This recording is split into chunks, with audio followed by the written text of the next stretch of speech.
이 광야를 네가 무엇을 보러 나왔더냐 하는 그런 말씀 가운데 하나님께서 참 그 가족을 구원하게 하시는 그렇게 여기서 한 10몇 년을 그렇게 살았어요. 마띠아 자매를 통해서 이제 믿음의 씨가 이 지역에 복음만을 이루기 위한 하나님께서 준비해 주셨던 믿음의 씨입니다. 이 지역에 Marcelo, estoy contenta. 손님이 오셨어요. 황성규 목사님이십니다. 말씀도 안 하시면서 씨앗상금을 주고 가시면서 신학교를 세우라는 그런 그 말씀 주셨어요. 아가페 신학교를 세워서 그 목회자들을 재훈련하면서 교회를 바로 세우기 위한 하나의 비전을 주시고 도전을 주신 게 교회의 리더들을 교육하는 그런 그 프로그램들을 지금도 계속하고 있습니다. 신학을 공부하고 교회를 리드하면서 이렇게 생활을 해나왔습니다. 농장을 구입하는데 교인들한테 한 가정당 1헥탈씩 3,000평씩을 한 가족 단위로 나눠줬습니다. 그래서 그들이 재배해서 자립할 수 있도록 하나님께 감사할 수 있는 은혜라는 걸 배우는 것 같아요.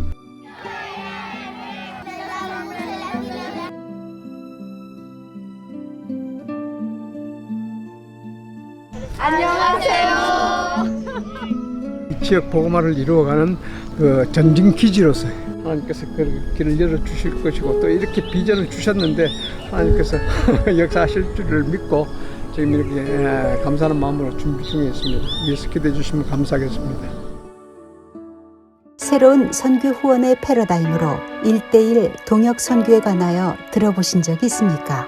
1:1 동역 선교 제도는 참으로 귀한 선교 후원 제도입니다.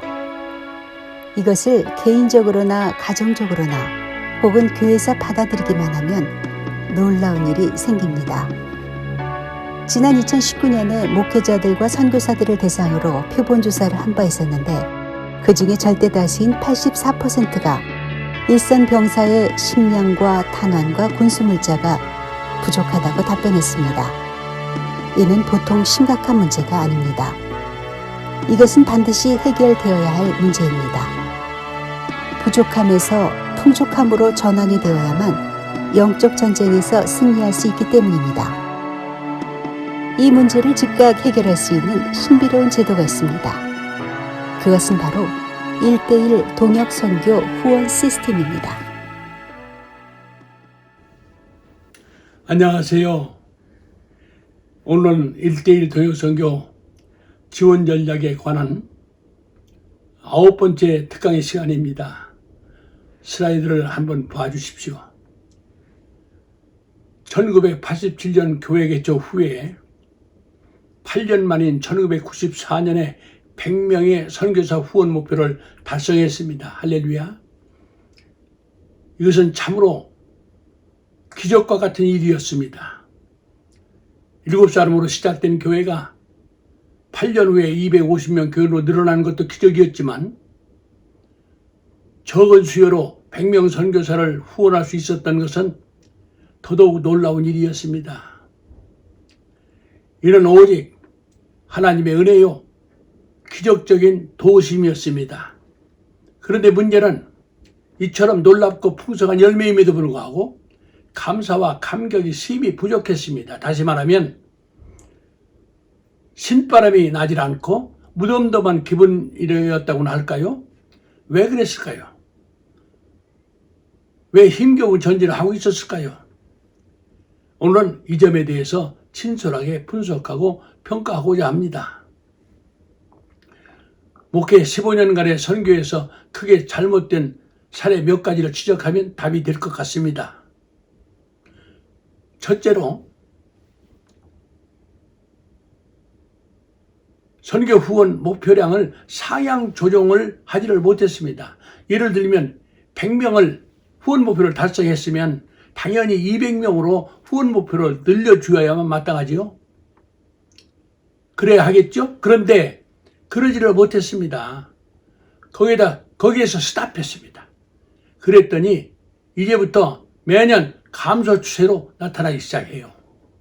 부끄러운 말이지만 15년 만에 목회를 마감하고 후원자에게 후원 선교사 36명만을 임계해 주었으니 얼마나 원통한 일입니까? 둘째로 선교사들이 정기적인 선교 보고를 적시에 받지 못했습니다. 왜냐하면 담임 목사인 제가 저들에게 강력히 요청하지를 못했기 때문에 그랬다고 생각합니다. 혼자 생각하기에 적은 돈을 보내면서 선교사들을 너무 괴롭게 하지 말자 하는 노파심이라고 할까요? 잘못된 생각을 했습니다. 제가 선교를 잘 몰랐기 때문에 저들로부터 적시에 선교 현장 소식을 듣지 못하게 되니까 이것은 선교 후원에 대한 지속적인 그러한 동기부여를 할 수 없었기 때문에 성도들의 선교 열정이 식어져 가는 것은 너무나 당연하지 않습니까? 실제로 후원자들이 매월 선교 후원금을 적시에 보내지를 못했습니다. 간혹 생활이 어려워서 중단한 성도도 있었지만 주된 이유는 지금 방금 전에 말씀드렸던 선교부가 없으니 어떻게 일선의 긴박한 사정이나 필요성을 알 수가 있겠습니까? 캄캄하지요. 무슨 선교 열정이 일어날 수가 있었겠습니까? 선교 헌신에 대한 동기부여가 제대로 되지 못했으니 다시 말하면 후원에 대한 책임감도 후원의 열정도 식어져 갈 수밖에 없었던 것은 너무 자연스러운 이치가 아닐까요? 끝으로 네 번째로 목회자에게 가장 중요한 경건의 삶의 연약함과 부족함이 컸습니다. 부끄러운 말이지만 목회자 자신의 기도와 성경 읽기와 선교에 대한 연구와 도덕적인 면에서도 종종 질성이 자주 나타나고 했습니다. 그러니 하나님께서 어떻게 축복할 수가 있겠습니까? 마태복음 5장 48절에서도 그러므로 하늘에 계신 너희 아버지의 온전하심과 같이 너희도 온전하라 하셨습니다. 100명이란 선교 후원 목표를 달성한 후부터는 매년 숫자는 이렇게 줄어만 가고 있었습니다. 오히려 성도 수도 250명에서 200명 선 아래로 이렇게 내려갔어요. 그리고 나서 양적인 그런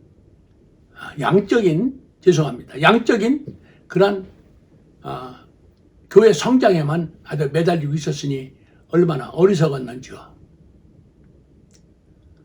따라서 결국에는 선교 부흥을 통한 교회 부흥이라고 하는 참 만족하고 기쁨을 누릴 수 있는 행복한 목회를 하지 못한 채 15년간의 목회를 마감하게 이뤘던 것입니다.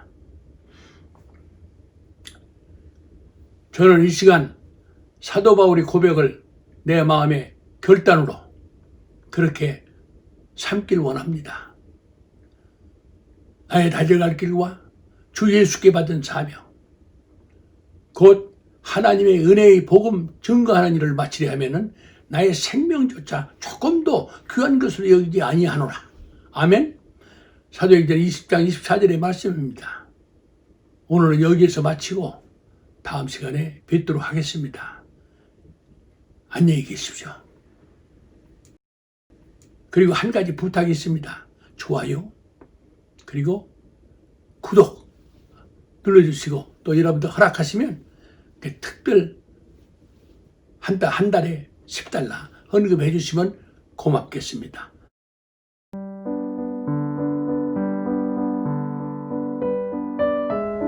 성령의 감동하심으로 매월 단돈 $10를 후원해 주시는 없을런지요. 1년간 후원해 주시면 후방 선교사가 되실 수 있습니다. 감사합니다.